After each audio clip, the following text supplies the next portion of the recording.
Il y a des études qui ont été faites à peu près il y a une quinzaine d'années de cela. Aujourd'hui même, on parle du renouvellement. Pour vous dire que, voilà, même les véhicules qui ont été renouvelés au début des années 2000 ont déjà plus de 20 ans.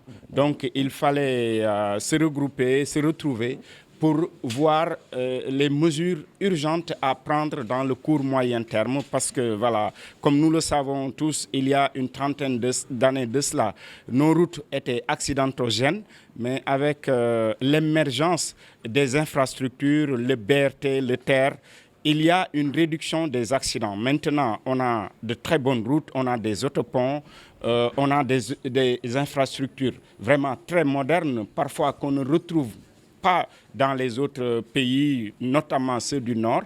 Il fallait compléter un peu ce segment-là pour avoir de nouveaux véhicules tous les jours. Vous lisez dans les médias qu'il y a des accidents par-ci, par-là. Donc le fonds devrait jouer son rôle en tant que véhicule financier. L'aspect technique sera laissé aux collaborateurs et autres directions du ministère et des autres ministères partenaires. Nous, en ce qui nous concerne le FDTT, la mission est très très claire à notre niveau, mais également au niveau des acteurs, comme étant un véhicule financier qui est là pour booster la modernisation, pour booster surtout le renouvellement du parc de notre transport. Il y a un processus qui a été enclenché parce que sous l'idée ingénieuse de M. le Président de la République qui a bien voulu confier cette mission à M. le ministre qui, à son tour, nous a confié une mission. Là, nous démarrons un processus de renouvellement. Aujourd'hui, comme je l'ai dit dans mon discours, une quinzaine de taxis a été donnée aux opérateurs de Saint-Louis, cinquantaine aux opérateurs de Thiès.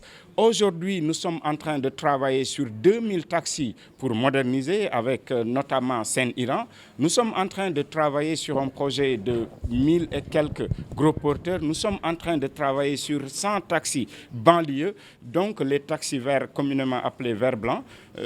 Donc voilà, nous sommes dans cette dynamique tout en sachant que le renouvellement est dynamique. Nous allons continuer à renouveler progressivement pour mettre à l'abri, pour sécuriser tous les concitoyens qui, du matin au soir, empruntent ces outils-là pour soit aller au travail ou vaquer convenablement à leur occupation. On pourrait aisément y ajouter les 7 places. Donc, comme je disais, quand on acquiert de nouveaux véhicules et qu'on les met sur la circulation, on ne fait pas de renouvellement, on fait du renforcement. Mais naturellement, forcément, quand on doit parler de renouvellement, il doit y avoir forcément des retraits et des remplacements. Donc la dynamique est enclenchée, nous y sommes et le moment venu, vous aurez toutes les informations par rapport à ce processus.